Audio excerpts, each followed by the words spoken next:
I'm Corey Proffitt-Boyd, and this is Say It Anyway. Say it anyway with Corey Proffitt-Boyd. Say it anyway. Say it anyway with Corey Proffitt-Boyd. Say it anyway. Welcome back to Say It Anyway.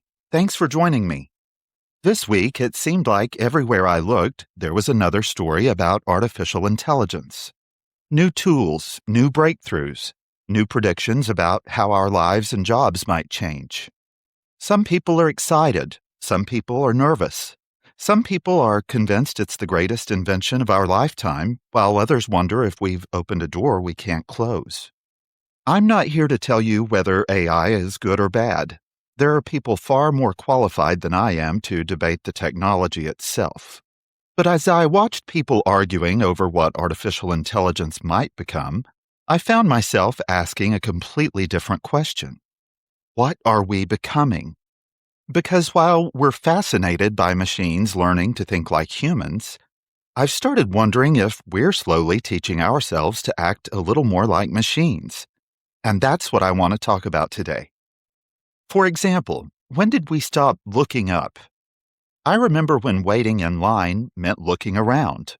You'd notice the little kid trying to convince their mom to buy candy. You'd smile at the cashier. Maybe you'd strike up a conversation with the person standing next to you. Sometimes those conversations lasted 30 seconds, and sometimes they became stories you remembered for years. And now, most of us reach for our phones before we even realize we've done it. We're not bad people. I'm not judging anybody here. I'm guilty of it too. Standing in line, waiting for an appointment, sitting at a red light, even walking through the grocery store. There's this instinct to fill every quiet moment.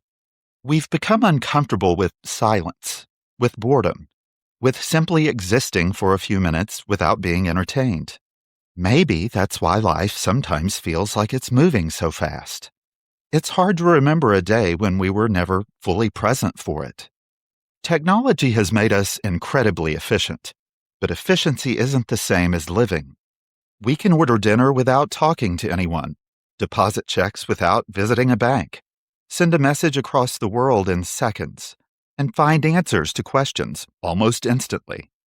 Those are incredible things, but somewhere along the way, I think we started believing that faster automatically means better.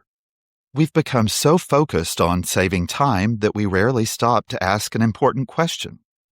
What are we doing with all the time we're saving? If technology gives us back an hour of our time, do we spend that hour connecting with someone we love?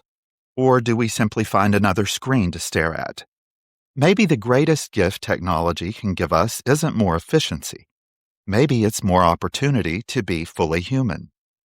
Let's take a quick break, and when we come back, I want to talk about something I think many of us are quietly missing, and why the future may depend less on how intelligent our technology becomes, and more on whether we remember the simple things that make us human. Let's talk about it right after this commercial break. Welcome back to Say It Anyway. Thanks for sticking around. Before the break, I asked a question that's been on my mind all week.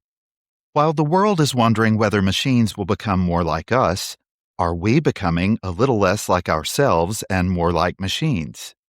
I don't mean that dramatically. I don't think we're losing our humanity overnight. I just think we're quietly outsourcing pieces of it without even realizing it. Think about the moments in your life that changed you. Was it because someone had all the right answers? Probably not. It was probably because someone sat beside you when your world was falling apart. Someone held your hand in a hospital waiting room. Someone looked at you after you had made a mistake and said, "I'm still here." And the truth is, no algorithm can replace that. No app can manufacture genuine compassion. Technology can organize information. It can recognize patterns. It can generate ideas. But it can't love your child. It can't miss your grandmother after she's gone. It can't laugh until it cries over something completely ridiculous that only your family would understand. Those are the moments that define life, and they're still ours. One thing I've noticed lately is that people seem afraid of saying the wrong thing. I guess maybe I'm not, since I named this podcast Say It Anyway. But it seems like sometimes we're so busy editing ourselves that we never actually connect. We rewrite the text message 5 times. We delete the social media post. We replay yesterday's conversation wondering if we sounded foolish. We're trying so hard to be perfect that we're forgetting how to be real. The people who have made the biggest difference in my life weren't perfect communicators. They were present. They showed up. Sometimes they stumbled over their words. Sometimes they cried. Sometimes they laughed at completely inappropriate moments because life is messy like that. But those imperfect moments are often the ones we remember forever. I don't need everyone in my life to have the perfect response. Sometimes I just need someone willing to sit beside me. That's humanity. I've started wondering if the future won't be defined by the smartest technology. Maybe it'll be defined by the people who refuse to stop noticing one another. The person who puts their phone down while their grandchild tells the same story for the 3rd time. The cashier who genuinely asks someone how their day is going and waits for the answer. The friend who calls instead of texting because they can sense something isn't quite right. The neighbor who waves, the stranger who smiles. The husband who reaches for your hand during a quiet drive. Or the caregiver who patiently repeats the same answer for the 10th time because someone they love can no longer remember.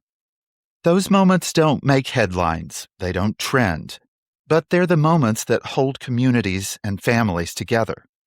When I think about my own life, I don't remember the days because they were efficient. I remember them because someone made me feel seen.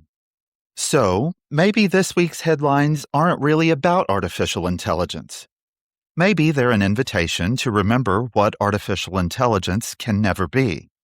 It can never be kind, patient, forgiving, present, compassionate. The world is changing. It always has. Every generation believes it's living through the biggest transformation in history. And maybe we are.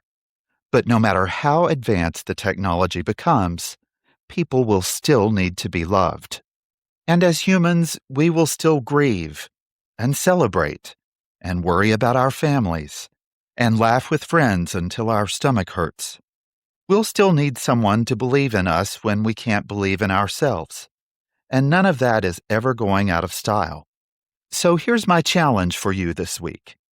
Have one conversation where your phone stays completely out of sight.